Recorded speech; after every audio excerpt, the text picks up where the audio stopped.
Malbi merupakan salah satu olahan daging sapi khas Palembang yang sering disajikan saat bulan Ramadan dan Hari Raya. Berwarna coklat dengan cita rasa manis, memasak malbi membutuhkan waktu berjam-jam agar tekstur daging lebih empuk ketika disantap. Owner Malbiku Muhammad Yunus Obay mengatakan, untuk proses pembuatannya semua bumbu halus yang telah di-blender, ditumis hingga beraroma. Dan setelahnya masukkan daging yang telah dipotong. Pilih daging sapi jenis sirloin untuk diolah supaya lebih gurih dan enak. Yang kita proses ini dibuat masih secara tradisional dengan pengolahan bahan dari pasar dan pengolahan secara manual.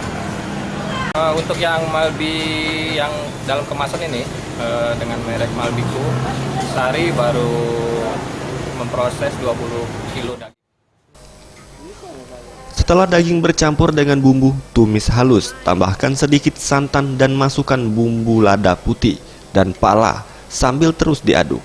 Kemudian tambahkan kayu manis dan cengkeh sampai bumbu meresap dan matang. Tim Liputan Sriwijaya TV.